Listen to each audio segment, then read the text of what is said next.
finally getting around to covering some strawberries. I had to get some other things in place before we were ready.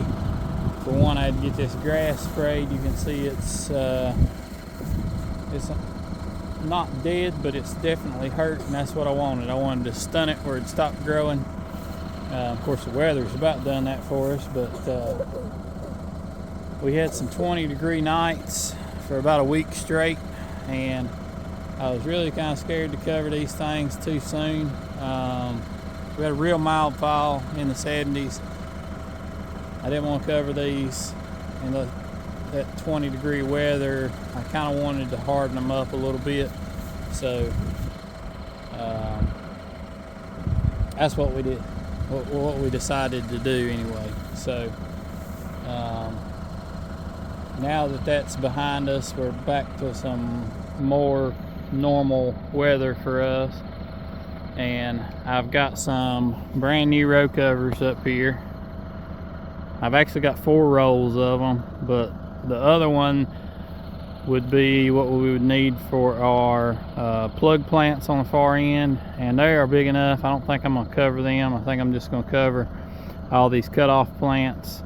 And I ordered these row covers where they're going to fit perfectly with our sprinkler setup, so we'll be able to use both. If all your covers are 50 foot wide and your sprinkler covers a 50-foot swath, you can't run your sprinklers down the middle of the row cover. So you gotta have your sprinklers 25 foot from the edge. So you really need a 25-foot cover for each side. So that's the way I ordered these new covers. I ordered them 450 foot long because I think this is a good length. It fits good here, it'll fit good in other places, and I think from now on we're going to try to make all of our beds 450 foot long. This field tapers, so we'll have a little bit of extra in places with it, but it'll be okay. We had back in the fall gone around and put sandbags out in piles around the edge of the field in different places, because I thought that would be a good idea, just to get them on out here and have them close by. But what we actually decided to do is we got the pallet forks and we're loading the sandbags up, because with that tractor we can straddle the road and we can drive up and down and put the sandbags out every so often. So that's what we're doing now, and I've got a little way that I think we're going to try to put these new row covers out since they're on a roll. We'll show you my plan here in a minute, and we'll see if it'll work.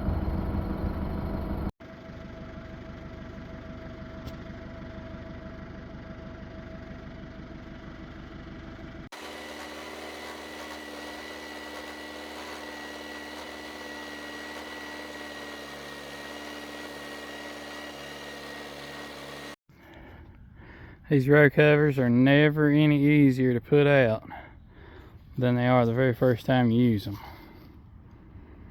When they're on a spool, no matter how you do it, after the first time, it's nowhere near as friendly. Well, we're gonna try this. I hope that greenhouse don't lean on it, Eden, because it ain't gonna stand it. That little pipe ain't much. We got a piece of a greenhouse purlin pipe, some T-post, and I don't know if that little pipe is, you can see it's under quite a bit of stress, but we're going to try to unspool these things and just float them down across the field, and we'll see how this works.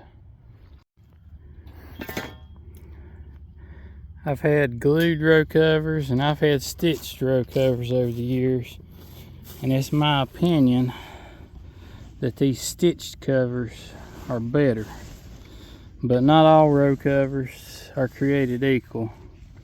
Let's see here, this is where these are sewn together. There may be some people's glued ones that are better than these stitched ones, but I've used a bunch of different row covers by several different manufacturers, and I think that these right here are the best. These come from Pro Ag, And they get them from AgriFabric. It's if you're not familiar with row covers or Agribon or whatever, it's a non-woven product. It's kind of like stuff diapers are made out of. A lot of this goes into diapers. Not really sure what the material is, but it's tough and it lasts a pretty long time. This is 1.25 mil. I've been told that's the best of both worlds as far as you get the most protection with the most sunlight penetration. If you go much heavier, you don't get the light you need. If you go any lighter, you don't get the cold protection you need. So that's what this is, 1.25 ounces. I don't know if we're gonna be able to pull this big roll by ourselves. That one is 50 foot wide. This one's 25 foot wide. And when we got to the end, dragging 450 foot behind us, it was a load.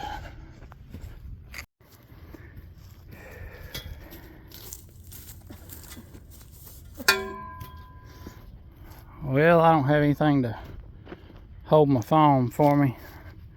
My GoPro's dead, so y'all are kind of getting the after the fact perspective. But this is actually going pretty good. It's pretty darn heavy by the time we get to the end of rolling it out. But it's always nice working with some nice new row covers. Hard to beat.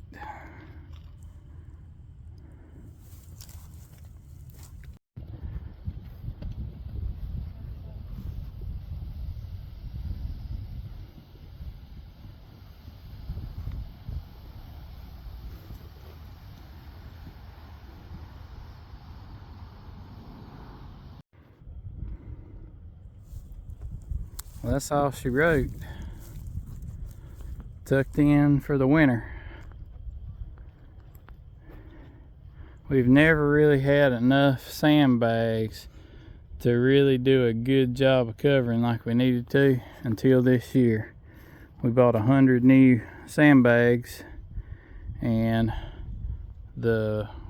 on down the creek past the pond where the creek had gotten up so much over the summer, where we got 17 inches of rain at a time, there was big sandbars. One of the last things I had the guys do before they left was go down there and shovel all these bags full. And we bought a case of 100 of these things. We actually didn't even use them all. We still got a few more stacks around here, and we've put one every 25 foot, every 20 foot, all the way around these covers. In the past, we've had a lot of problem with covers blowing off, and if you ever get them to start blowing off, then they start getting tore up. So hopefully we got enough bags now that we can keep them on and keep them in better shape. Again, this is strictly just for trying to increase the growth. We get a good sunny day. It's not good and sunny right now, but on a good sunny day it'll be smoking hot underneath these things. I won't speculate on how much it increases the temperature, but it'll be very warm because you can kind of pull them up and walk under there and do a little bit of scouting, and it will be just like a greenhouse in there. So these cut-off plants, we're trying to put some extra growth on them because I'd really like for them to be up about where our plug plants are, and I don't think I've showed you those, but I will right here. They're not quite touching. I really like for the plants to be touching by my birthday, which is coming right up here in a couple days. And we're not quite there yet, but they're pretty good size. And these are Fronteras. I've never grown Fronteras before. Heard a lot of good things about them. On down here they're even a little bit bigger.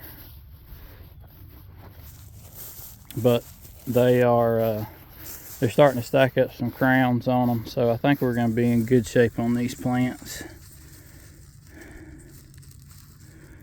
I'm not going to jerk one up just to count crowns, but there's multiple crowns on all these plants. So right there's got, that one's got 3. And it's got one with a side crown on it. So that's the reason I didn't cover these, because I was a little bit scared I was going to get them too far along if I cover them up, if the weather turns warm. And then we end up with the things will be blooming and bloomed out big time in February, and that's not what we want. So that's why I opted not to cover these, but I do want to get those up to speed with these. So anyway, I appreciate y'all watching, and I will see you next time.